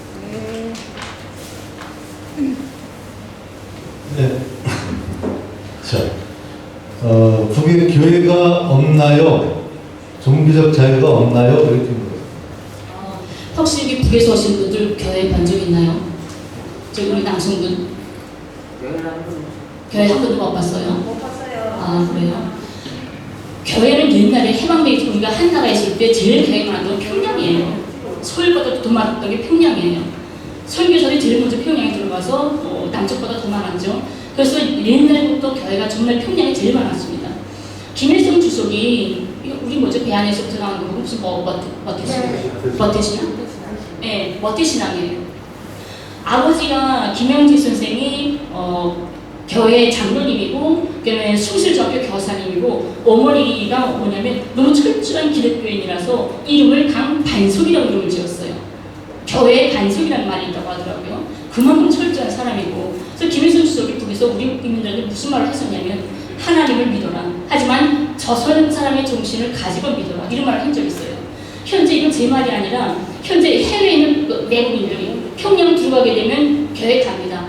병수교회, 칠벌교회, 무슨 교회 다 가서 설교를 하고 와요. 근데 저는 이 외국인들이 가서 말한 거는 안 오면 무슨 예술 세트창처럼 만들어 데 가서 구경하고 왔겠지 이런 의심을 해요. 남쪽 사람들이. 그래서 저는 거기에 대해서 말하고 싶지가 않아요. 단지 제가 광고만 하면 제가 69년생인데 80년대 중학교 다니지 않았습니까? 70년대 초등학교 다니고 제가 학교 다닐 때 뭐가 있었냐면 장충 성당이라는 게 있었습니다. 평양에 성당도 있어요. 장충 성당이 벌판에 그때 건물도 많지 않았으니까 벌판에 장충 성당이 있는데 학교 갔다 왔다 할 때마다 저 무서운 우리나라 건물이 아니잖아요. 이상하게 생겼잖아요. 성당이나 교회나 저 이상한 무서운 데서 누가 살까 이런 생각을 하면서 자랐거든요. 근데 우리 동네에 할아버지 할머니들이 다녔어요. 그때 그러니까 옛날 일제 때 교회를 믿었던 사람들이 했죠. 원래 교회가 전쟁 일어나기 전까지 북은 교회가 많았습니다. 그 옛날에 해방전 때 해방전에 만들었던 교회들이. 근데 전쟁 때 무슨 일이 있었냐면 평양시에 있는 교회들이 전쟁이 일어나서 미국 놈들이 막 비행기 까고 하니까 야 미국은 하나님의 나라야. 우리가 미국 안에서 살려면 교회에 들어가 여기 살 수 있어. 교회는 부수지 않을 거야 해가지고 모두 교회에 들어가 숨었답니다. 교회들이 숨었는데 그 교회를 한 개도 빠지면서 막 닭박팔버렸어요. 미국 비행기가. 그래가지고 북에는 교회가 한 개도 안 남았습니다. 그때 지금 있는 교회들은 그 이후에 다시 건설한 거예요. 그래서 그때 살아남은 애들이 증언을 하는 게 있습니다. 엄마 따라서 교회에 들어가 숨었다가 폭탄에 엄마 죽고 어린애들이 2명인가 살아남았었는데 이렇게 평양은 예전부터 교회가 많았고요. 정말 큰 많은 정교인들이 살았고 옛날에 속계열의 세검이라든가 북의 용화들이 있습니다. 하면 뭐 정교인들에 대한 이런 것도 있고 뭐 이런 것들이 있는데 그 가정에 무슨 정교인들에 대한 관료들이 정교인들을 막 몰리하고 이런 사례도 있긴 있었죠. 근데 교회는 있었습니다. 지금 현재는 존재하고 있고요. 네. 코로나19 관련해서 북에 대한 상반되는 내용들이 나오는데 뭐가 진짜인가요? 여러분들 혹시 이번에 10월 10일 날 당창건 75도 행사 다 보셨나요? TV로? 열병식 나가는 거 TV로 다 했죠. 열병식 나가고 국장에서 공연하고 하는데 그 국장에 갔던 관람하는 사람들이 마스크 하나도 안 썼어요. 그리고 열병식 본 강장에 있는 사람들이 마스크 하나도 안 썼어요. 근데 북은 여러분들도 아는 것처럼 북은 자기 존엄을 최고로 여기지 않습니까? 그 영도자의 신변에 대한 걸 최고의 인물로 여긴단 말이죠. 그래서 김정은 위원장이 참가하는 행사에 인민들이 마스크도 안 쓰고 그냥 같이 참가했다? 그 정도로 조금 여유가 있다는 소리겠죠. 근데 이거는 제 그냥 소리고 한 가지 자료적으로 말하면 WHO 세계보건기구죠. 이게 지금 평양에 사무소가 2가 있습니다. 현재 평양에 주둔하고 있어요. 이 주둔한 이 사무소에서 계속 주기적으로 발표를 합니다. 한 2달 전인가요? 발표했는데 우리 신자 검사 받은 게 1만 3천인가 1만 4천 명인가 검사를 받았답니다. 하지만 단 한 명도 코로나 환자가 나타나지 않았다고 WHO가 발표를 했습니다. 그러면 천국입니다. 그러면 천국이에요.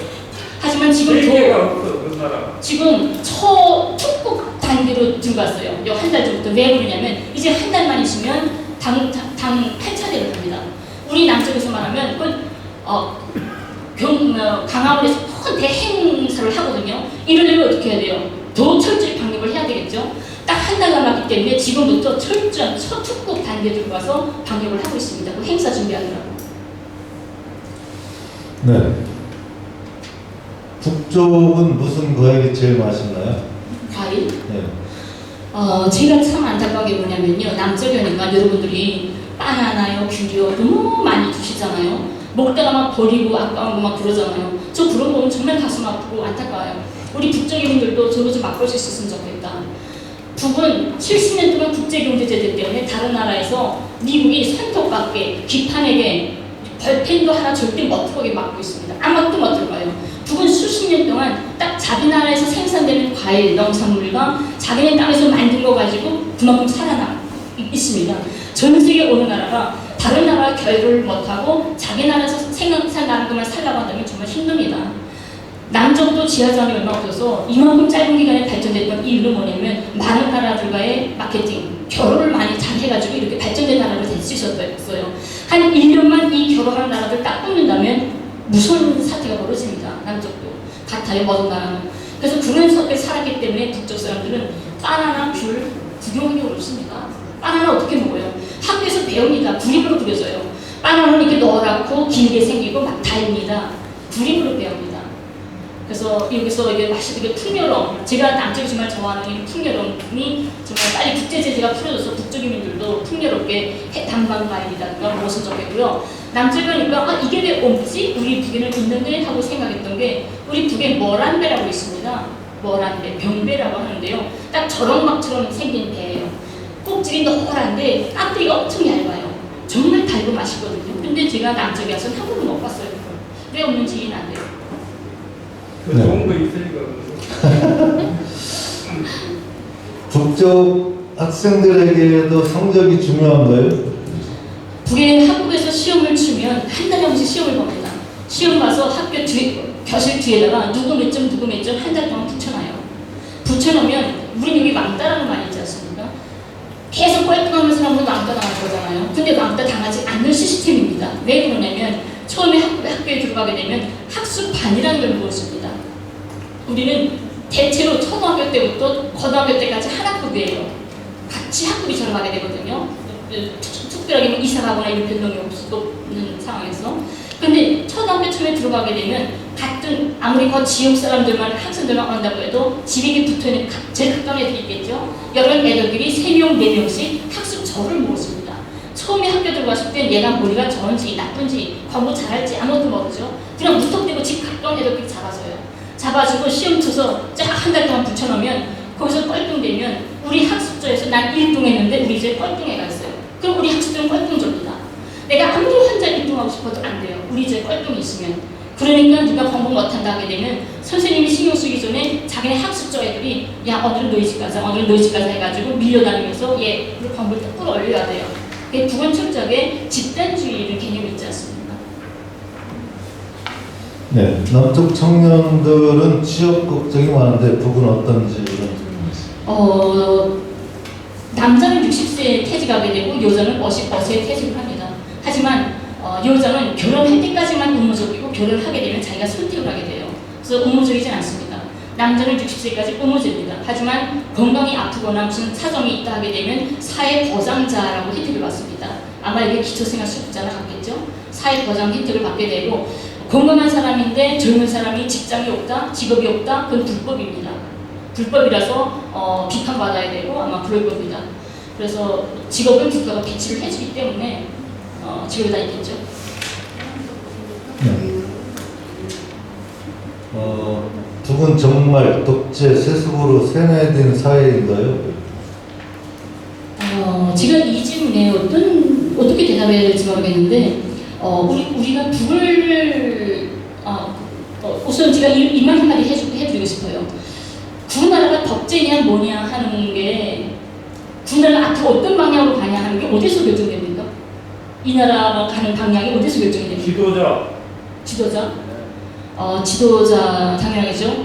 근데 우리 문재인 대통령 올라섰어도 아직까지 걸림돌이 많잖아요. 아직 한숨도 못 하잖아요. 우리나라하고 다른 것이 우즈벡이나 구소련 때를 보십시오. 네. 지도자 잘못 만나면 그냥 그렇죠. 우선 근데 저는 생각이 뭐냐면요. 그 나라가 가장 위대한 지도자를 모시는 것도 정말 중요하지만 그 다음 후계자가 선대 용도자의 위협을 이렇게 계승해 나가는 게 가장 중요하다고 바라보거든요. 우리가 옛날에 이명박, 김대중, 노무현 대통령에 대해서 많이 생각을 하죠. 그분들이 뭐 잘나서가 아니라 그나마지만 서민들을 위해서, 인민들을 위한 정치, 그런 나라를 세우려고 노력했기 때문에 잊지 못하는 거 아닙니까? 하지만 이명박 들어가서 그 선대 용도자들이 6.15 14선언을 엉뚱한 빨아먹이지 않았습니까? 잘못 뽑았어요. 네? 잘못 뽑으면 그런 네, 그런 거죠. 그래서 위대한 용도자도 정말 중요하지만 그 다음 후계자가 정말 중요합니다.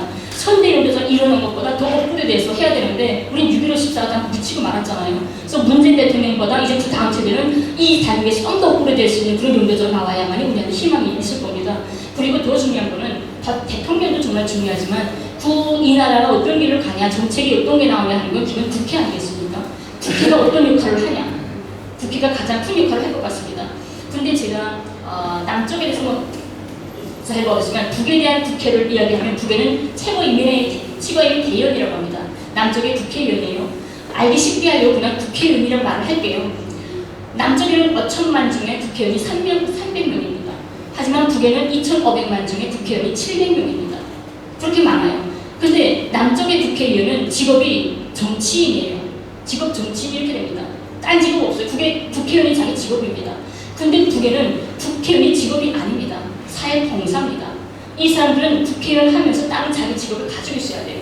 직업 없이 하면 안 됩니다. 그래서 2년 전인가요? 그때 12차 무슨 최고인민의 대회를 하는데 그 회의 끝나고 그 보고서라든가 회의록이 전 세계에 공개된 게 있습니다. 뭐냐면 700명 중에 국회의원들이 직업이 공개된 거 있습니다.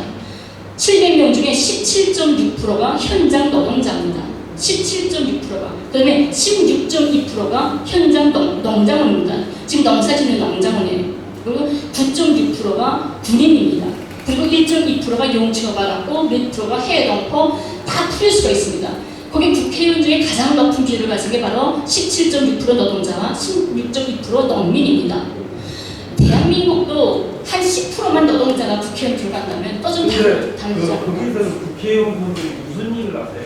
국회의원은 자기 농장이나 공장에서 일을 하다가 분기에 한 번씩 최근에 회의가 있습니다. 그래서 나가가지고 의견도 제시하고 그렇죠. 모여가지고 내가 직장에서 일하면서 보니까 노동자들이 이걸 힘들어한다. 농민들이 이거 불편해한다 하면 정책을 다 제기합니다. 근데 우리나라 뉴스에는 그런 거 하나도 안 나오고 일반적인 그렇죠. 그럼 그 전국에서 모아한 걸 다 올라가서 북의 최고인민의 상임위원회가 15명이 딱 상주합니다. 진짜 국회에서 상주하는 건 15명이에요. 상임위원회가. 그 상임위원회 15명이 전국에서의 노동자, 농민들, 교원들 이런 사람들이 얼려버린 정책들 다 모아서 제일 시급한 것들을 결정내서 얼려버리면 용도자는 비주만 하게 되는 겁니다. 북을 독재라고 하는데 용도자들이 할 수 있는 게 아무것도 없어요. 국회에서 올라온 거를 비준한다는 할 뿐입니다. 그리고 그 정책은 우리 노동자, 농민들이 만들어 놓은 거고 그래서 우리가 이해 못하는 게 뭐냐면 남자분들이 북은 그럼 왜 뭔가 하나 정책이 나오면 100% 찬성 투표하냐? 이거 너무 세뇌된 거 아니냐? 이렇게 알고 있는데 북쪽 사람들도 똑똑합니다. 우리 민족은 한민족은 똑똑해요. 바보 같지 않아서 무조건 세뇌시킨다고 해서 무조건 다 따라하고 그러지 않습니다. 자기 판단이 있지. 우리가 낸 정책이기 때문에 그 사람들은 100% 찬성 투표할 수밖에 없는 거죠. 네. 현지에서 느끼는 김정은 정권 및 당에 대한 인민들의 평가는 대체로 어떻습니까?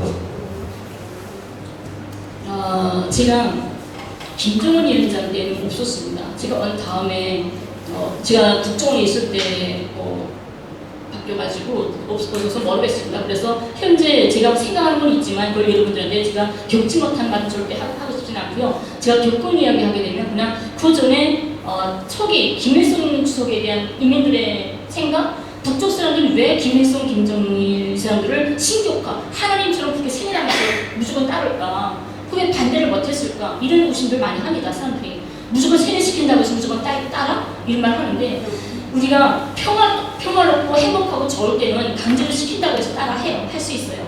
하지만 준엄한 시절에 자기 목숨까지 내댈 순간에는 그런 강요된 마음을 제가 지킬 수는 없습니다. 내 생명이 더 소중한 거예요. 그 나라를 지키기보다는. 그러면 북쪽 사람들은 그 권한의 혈설에 여기 언산들도 있지만 많은 사람들이 권한에 굴면서도 현장에서 목숨을 지키고 선반을 지키고 이런 사례들이 정말 많습니다. 북의 용마도 있어요. 권한의 때 선반 지키면서 죽었던 이런 신뢰들이 있는데 그만큼 북쪽에는 자기 목숨을 거기다 바친 사람이 있단 말이죠. 왜 그랬을까? 그 나라가 뭐길래 김일성, 김정일이 뭔데 자기 목숨까지 바친 만큼 소중했을까? 그건 절대 강요된 마음으로 누구도 할 수 없다는 겁니다. 왜 누가 시켰냐면 우선 딱 한 가지, 시간이 없으니까 딱 한 가지 실례만 들면 여러분들 6.25 전쟁 겪었잖아요. 우리가 전쟁을 겪었는데 남쪽에도 초토화됐지만 북은 완전히 초토화됐습니다. 미국이 달아날 때 그런 유명한 말이 남았습니다. 북은 100년이 걸려도 다시는 입도서지 못한다는 말이 있어요.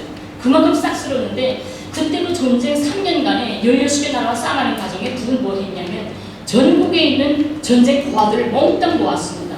전쟁 고아들을 모아가지고 폴란드나 전 세계 유럽, 동유럽 사회주의 국가들의 우탁공을 내버립니다.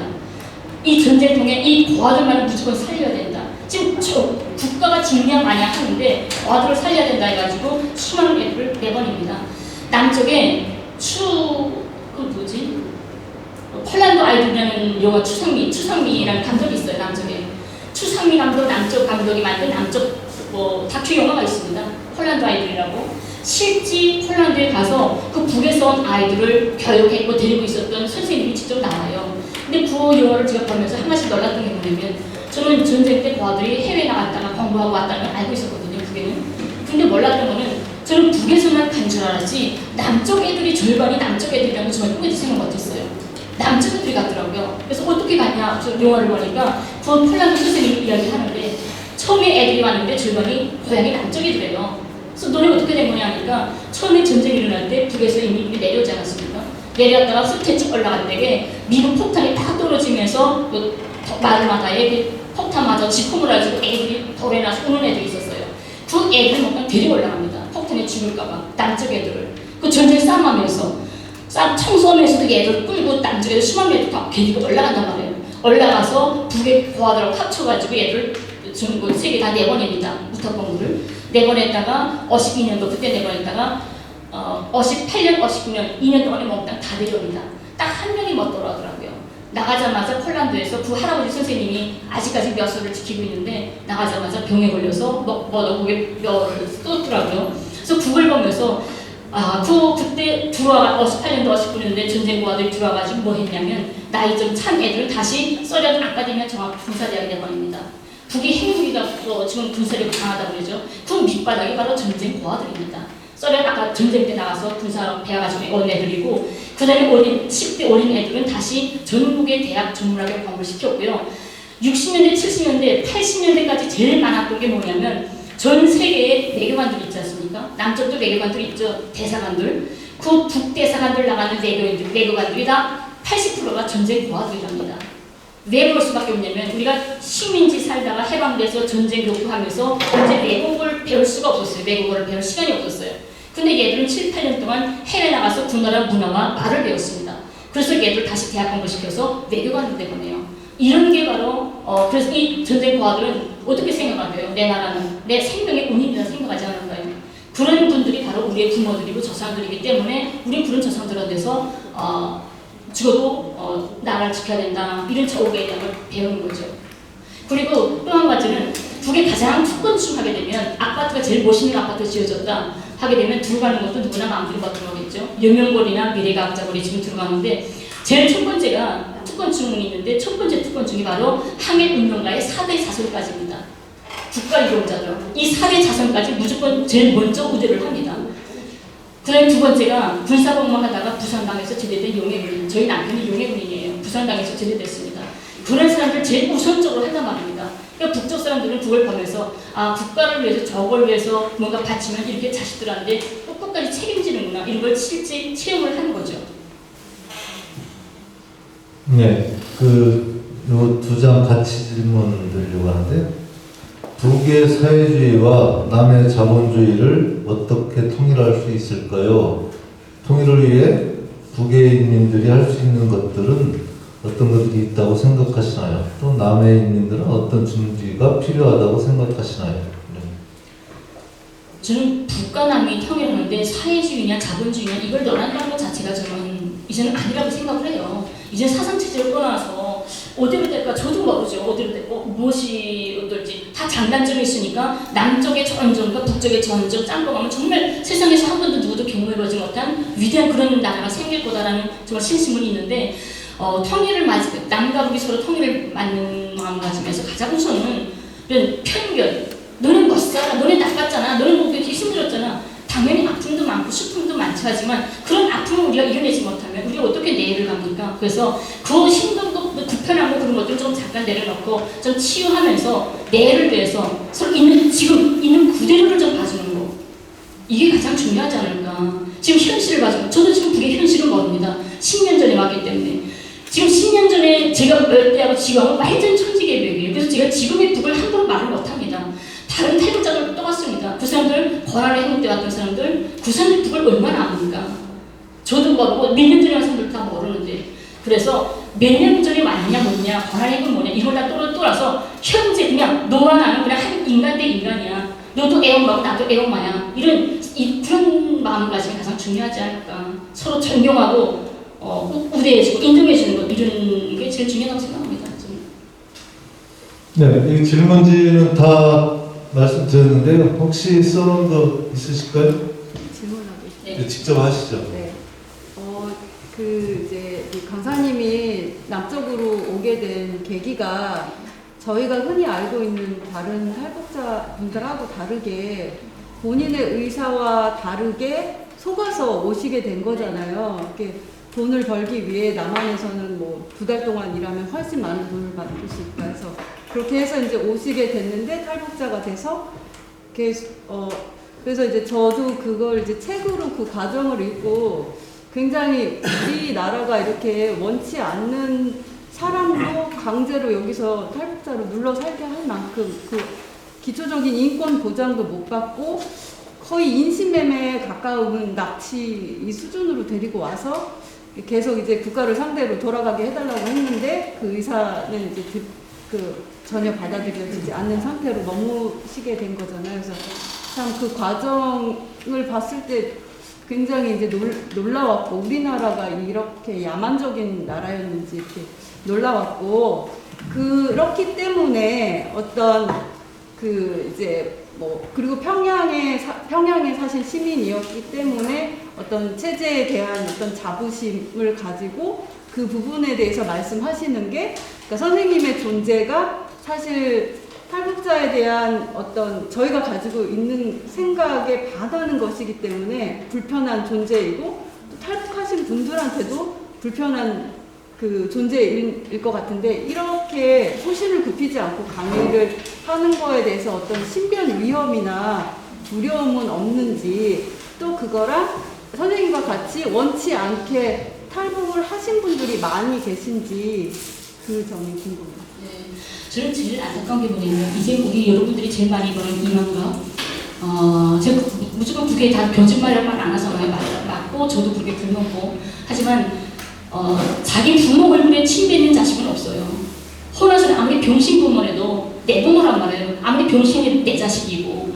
그래서 탈북자들이 자기 고향에 대해서, 자기가 태를 묻었던 적에 대해서 아픔도 슬픔도 있지만 세상에 아픔 없는 사람은 못 있겠어. 근데 그 아픔 고통 속에 어느 정도는 기쁨도 있었을 거란 말이에요. 좋았던 시절도 어느 순간 있었을 거예요. 근데 그 좋았고 행복했던 한순간은 다 말 안 합니다. 다 묻고 어찌껏 고통스럽고 힘들었던 그것만 부각시킵니다. 그럼 그런 세상이 되는 거예요. 그래서 저도 고통이 있고 다 누구나 다 탈북자의 고통이 있지만 우리가 조금 더 넓게 좀 큰 걸 봐서 통일을 위해서 먼저 통일이라고 하지 않습니까? 탈북자들을 먼저 통일한 자각을 가지고 좀 더 넓은 생각을 가지고 고향에 대해서 좀 자부심을 가졌으면 좋겠다 이런 생각을 하고요.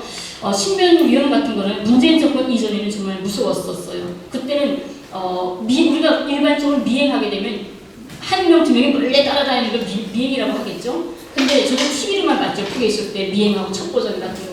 근데 남쪽에 와서 실제 제가 경험을 했거든요. 10명, 7명이 막 줄 서서 뚜뚜뚜 따라다녀요. 일부러. 야, 너 우리가 보고 있어. 이렇게 압박을 하는 거죠. 친구들이랑 어디 가다가 식당에 있으면 줄줄 따라오던 사람들이 옆에 앉아요. 옆에 식탁에. 그래서 너무 짜증나서 왜 옆에 앉냐고 같이 앉자고 제가 그랬어요. 그랬더니 할 수 없이 우리 식탁에 와서 우리가 먹을 밥값까지 다 내주곤 했어요. 그래서 그때는 내가 밥값 낼 일이 없었어요. 그 사람들이 전부 따라다니면서 밥값 내줘서. 근데 문재인 정권 들어서면서 그게 달라지더라고요. 미행이 없어졌어요. 그래서 역시 민주정권은 이게 다르구나. 민간인 사찰이라든가 미행이라든가 이런 게 없어지는 거예요. 그래서 이런 것도 참 좋다고 생각하거든요. 물론 국가 안보도 중요하겠지만 미행에서 그런 것도 필요하겠지만 좀 더 넓게 이런 민주주의적으로 이런 방법이 참 좋겠다라는 생각에서 지금 표현하면 좀 안전한 이런 생각을 하고 있고요.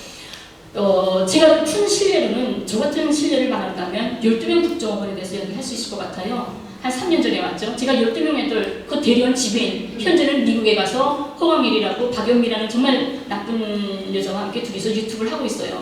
근데 그 사람도 여러 번 만나고 밥도 먹고 12명 애들도 제가 만나고 하는데요. 밥도 같이 먹는데요. 얘들이 만나면 정말 옵니다. 엄마 보고 싶다고.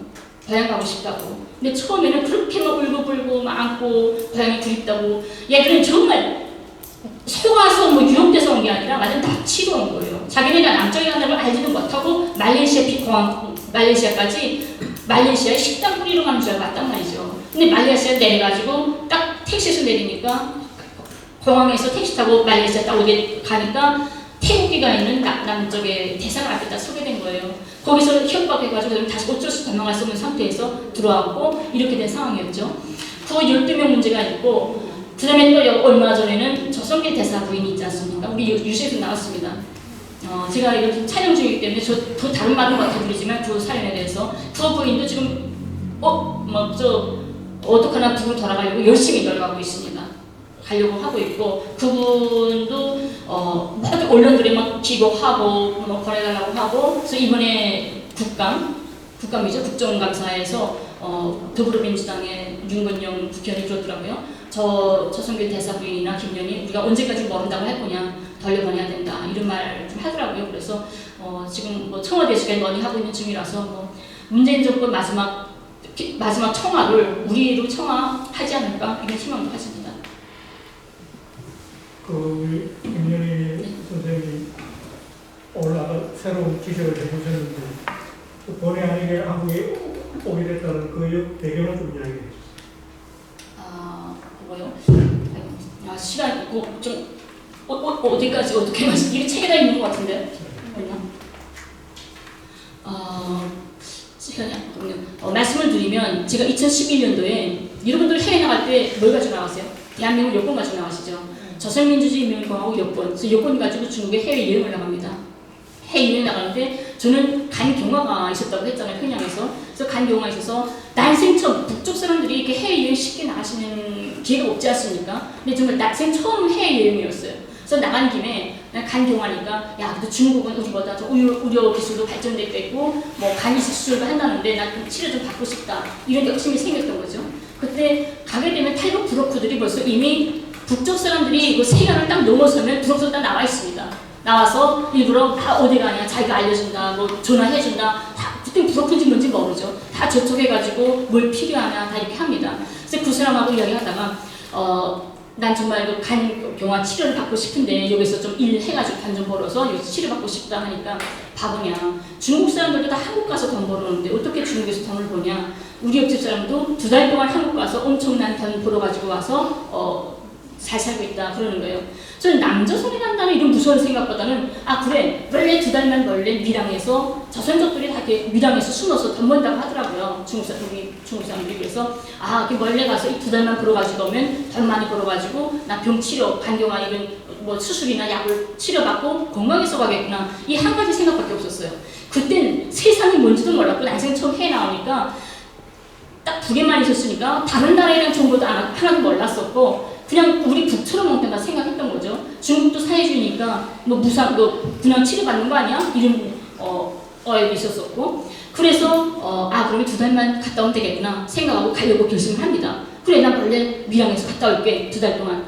그래서 심양에 어디 오라 그래서 딱 갔는데 거기에 조그만 방에 한 7명 정도가 탈북자들 있더라고요. 다 탈북할 남쪽에 올 사람들이에요. 근데 그 사람들하고 하룻밤을 자면서 그 사람들한테서 이야기를 듣게 됩니다. 이제 가게 라오스 태국을 거쳐서 태국에서 한 달 있다가 한국에 도착하게 되면 한국에서 국정원 3개월 또 하남 3개월 그리고 밖에 나가서 사회에서도 6개월을 있어야 대한민국 요건을 받아서 다른 나라 중국이든 어디 여행을 갈 수 있다 이런 말들을 하는 거예요. 전 그때 깜짝 놀랐어요. 이건 원래 밀양으로 가서 2달만 있다 오는 줄 알았지 이게 다른 나라만 걸치면서 뭐 국정원인지 뭔지 이런 걸 들어가는지 꿈에도 생각을 못했거든요. 아니다. 그렇게 1년을 걸린다면 난 갈 수가 없다. 안 가겠다 해서 했지만 그때는 이미 여권을 빼앗긴 상태였어요. 그 방에 들어올 때 여권은 다 빼앗기고 다 이거 갇힌 상태고 또 제가 막 가겠다고 하니까 이 우리를 인솔하던 그 브로커가 여권은 여권대로 따라가고 사람은 사람대로 따라간다고 하더라고요. 제가 이 책을 썼는데 거기 아마 자세히 다 나왔을 건데 그리고 또 같이 있던 탈북자들이 또 저를 반대했습니다. 제가 중국말도 할 줄 모르는데 여기서 이제 뛰쳐나가게 되면 공안한 데 잡히면 자기네 위치가 탈려나고 자기가 북송당하게 되는 거잖아요. 그래서 그 사람들도 막았고 그래서 어쩔 수 없이 그때는 선택이 없이 그냥 오게 됐어요. 이거를 같이 거기서부터 그 중국 신양에서도 같이 떠나면서 저희 대해서 너무 잘 알고 있는 그 7명 중에 그 사람들 2명이 뉴스타파라는 북으로 보내줘라는 뉴스타파 영상이 있습니다. 거기에 이 사람들 직접 나하고 처음부터 있었던 사람들이 와서 증언을 합니다. 김정일이 처음부터 도망치려고 여러 가지 노력을 했다. 버스 탔을 때 버스에서도 도망치려고 하고 여러 가지 했는데 근데 못 도망쳤다는 것을 그때 계속 말을 합니다. 국정원과 하나원에 들어와서 계속 보내달라고 했다는 것을 증언을 해요. 그래서 국정원에 딱 들어오자마자 국정원에 들어오면 탈북자들은 덕방에 들어갑니다. 저사를 위해서 저선적인지 북쪽 사람인지 간첩인지 그때 처음부터 저는 말합니다. 난 부록한데 서가서 이렇게 여권 뺏기고 번외하는 게 맞다. 나 제발 가족한테 돌려보내달라. 이건 아니다. 근데 덕방에 속달을 내시면서 그 사람들이 마지막에 그러는 거예요. 대한민국 국민으로 살겠다는 서약서 한 장만 써라. 너 이거 안 쓰면 죽을 때까지 여기서 나갈 수 없다. 설사 내가 국정원에서 죽었다고 해도 그걸 알 사람은 단 한 명도 없을 것이다. 전 그때까지만 해도 정치 사상 하나도 모르니까 분단이고 뭐고 전향서가 뭔지도 몰랐어요. 뭐 얼마나 무서운 건지도 모르고 그래 너가 한 장만 쓰면 밖에 내보내준다는데 내가 밖에 나가야 도망치든 어쩌든 할 거잖아요. 국정원에서는 진짜 죽을 것 같은 거예요. 그래서 마지막에 석 달 만에 대한민국 국민이 되겠습니다는 서약서를 씁니다. 쓰고 그 다음 날로 하나원으로 넘겨지게 돼요. 그래서 하나원 졸업하고 사회 나와서 6개월 만에 요건을 신청합니다. 같이 온 탈북자들 요건 다 나와서 중국에 여행 간다고 하더라고요. 그래서 저도 나도 가겠구나 하고 요건을 신청하니까 요건이 안 나와요. 그래서 왜 요건이 안 나오냐 국정원에서 딱 물어보니까 국정원에서 돌아오는 대답이 당신은 처음부터 돌아가겠다고 했기 때문에 요건을 해주면 나중에라도 북으로 도망갈까봐 절대로 요건이 나올 수 없다라는 대답이 들어옵니다. 그때부터 작년 초까지 8년 동안 끝까지 요건을 단 한 번도 내주지 않습니다. 요건 내주면 도망간다고. 그랬다가 문재인 정권 들어서면서 요건이 나왔어요. 제가 요건 나오고 너무 좋아서 이제 정말 가겠구나. 역시 문재인 정권이니까 하고 8년 만에 만나는 부모님 거, 남편 거, 딸 거 선물 다 사가지고 갈 준비하고 있었어요. 근데 요건 받은 지 일주일 만에 저희 집으로 출국 금지 명령서가 날아옵니다. 그때부터 지금까지 1년 반 동안 한 달도 빠짐없이 매 달마다 출국 금지 연장 명령서가 떨어집니다. 저희 집으로. 그래서 막 가고 있습니다. 네. 뭐 또 질문 있으세요? 질문하실 분? 선생님은 이제 돌아가고 싶으신 분인데 이제 스스로 원해서 북에서 이쪽으로 오신 분 이 자리에 있는데 그 분들에 대해서는 어떻게 생각하시는지. 북에서 무슨 말을 했냐면요. 한 3년 전인가요? 거경호라는 탈북자가 있었어요. 나하고 친한 분이었는데 있다가 재입국을 했습니다. 중국으로 갔다가 2달 동안 숨어 있다가 재입국을 했는데 그 재입국 하기 전에 저한테 했던 말이 있어요. 지방 오덴지 거기에 있었던 사람인데 자기가 나올 때 북에서 그랬답니다. 옛날에는 탈북자들이 1명, 2명 탈북한 게 아니라 온 가족이 탈북한 가족들도 있었어요. 근데 북은 부동산이 인정 안 되고 국가가 집을 배정하지 않습니까? 그러니까 그 집들이 다 탈북했으니까 집 비었죠. 빈 집을 딴 집한테 이모들 다시 버수해가지고 딴 사람한테 배정을 하고 했답니다. 근데 이 사람이 나오기 전에 그때는 방침이 다시 뭘 생겼냐면 그 탈북자를 간 집, 이 사람들이 저기 어려울 때 먹고 살기 힘들어서 간 사람들이다. 언제든지 저기 이제 편안해지면 언제든지 꼭 돌아갈 사람들이다. 그러니까 그 지역의 행정위원회에서 그 집을 잘 관리하고 있다가 주인이 돌아오면 꼭 그 집을 다시 돌려주라. 이런 방침이 내놨답니다. 그래서 그 집을 관리하는 거를 자기가 보다가 왔다고 했다가 끝내 여기서 견디지 못하고 재입국했거든요. 들어갔거든요. 들어가서 지금 뭐 중국하고 장사한다고 연락도 오고 했는데 저는 남쪽에 지금 현재 와 있는 탈북자가 지금 34,000명이라고 합니다. 34,000명 중에 솔직히 한 준도 안 되는 박상학이나 강명도나 안창일 같은 한 준도 안 되는 이 탈북자들이 지금 탈북자들 이름을 다 묻어버리고 있고 북을 훼손시키고 있는 거예요. 그 나머지 3만 명이 넘는 탈북자들은 다 저기고 고향에 굴 있고 고향에 애수가 있고 감정이 있어요. 하지만 자기가 당했던 아픔이 너무 크니까 이제 돌아가면 그때 그 정말 죽을 만큼 힘들었던 이게 자꾸 떠오르고 또 당할 것 같고 이런 무서움이 아직 남아있는 거죠. 그것밖에 겪어볼 게 없으니까 아픔만 당하고 왔으니까. 그래서 나는 조금 더 우리 북에서 오신 분들이 지금은 좀 행복하고 어떨지 모르겠지만 나중에라도 나이가 들면 고향에 대한 추억을 잊지 못하거든요. 그래서 저는 이분들한테 뭐 북에 가 이름만 가지 않아요. 단지 제가 바라는 건 뭐냐면 꼭 이 나라에도 말하고 싶은 게 이산가족 상봉이라고 합니다. 이산가족들은 옛날에 실향민들 이산가족이에요. 어르신들. 그분들은 떳떳하게 대놓고 이산가족 상봉을 할 수 있어요. 하지만 우리 탈북자들은 누구도 떳떳하게 나 북에 있는 가족 만나고 싶어. 떳떳하게 누구도 한 명도 말 못합니다. 죽어도 말 못할 거예요. 이 통일되기 전까지는. 몰래 불법으로 전화하면서 하고 단도 보내주고 있거든요. 저는 이 사람도 좀 더 북한남이 서로가 인정을 해줘서 탈북자도 인정을 해줘서 탈북자들도 이산가족 상봉할 수 있고 정말 북보다 운항을 거쳐서 당당하게 좀 돈을 벌낼 수 있는 7대3이라고 하지만 5대5로 사기당하고 어떤 데는 100% 다 사기당할 때 많아요. 북에다 보내는 거. 그런 피해가 없도록 좀 북한남이 같이 좀 여유를 좀 공헌을 줬으면 좋겠다. 탈북자들도 가족을 만날 수 있는 일을 좀 기회가 조성돼야만이 우리한테 정말 이제는 정말 민주사회라고 말할 수 있지 않을까 이런 생각이 들어요. 많은 남녀분들이 겨루 관광으로 많이 갈 겁니다. 지금 현장 아니에요. 그래서 그런 시기이기 때문에 누굴 찬양하냐 마냐 이거를 우리 시각에서 지금 해서 생각을 하는데 그때 정도면 북이나 남이나 찬양 그런 거 하지 않아도 다 갈 겁니다. 남조선도 많이 가는데 또 보면 모르겠어요. 남쪽 잘 사네. 멋있는 거 입었네. 때깔 좋네. 피부 좋네. 그 북조선도 모르겠으니까 말해서 하나요. 하고 저는 이제 갔다 하게 되면 당연히 북에 가서 자기 아직까지는 체제선전이나 뭐 이런 게 있기 때문에 체제 싸움이나 연구할 수도 있어요. 기자회견 해라. 연구할 수도 있어요. 좀 그런 거 생각해봅니다. 당연히 하겠죠. 당연히 할 겁니다. 저는 하는데 죽어도 제가 꼭 지키고 싶은 건 뭐냐면 남쪽에 대해서는 단 한마디도 비난하고 싶지 않아요. 왜냐면 저 말고도 미리 간 탈북자들이 북에 대해서 남쪽에 대해서 비난하는 탈북자들 많거든요. 여기서 이만감에서 쏘는 것처럼 북에서도 그런 탈북자가 있거든요. 그래서 저는 저까지 버티지 않아도 돼요. 단지 제가 생각하는 건 뭐냐면 저는 이 브로그가 남쪽이 아니라 다른 나라의 나를 속여서 갔다면 오늘까지 살아남지 않았을 거예요. 그래도 내 동포인 남녘 땅에 내가 속아서 왔기 때문에 오늘까지 살아있고 가족한테 갈 수 있던 희망이 있는 거지. 제가 살아있었던 이유는 바로 남녘 민족들의 효력의 정 때문이거든요. 그래서 제가 제 목숨의 값이에요. 그래서 북에 가도 이게 따뜻한 우리 남녘 형제들의 사랑이나 효력의 정 같은 거 오직 이것만 말하려고 합니다. 김정희 선생님께 박수 부탁드립니다.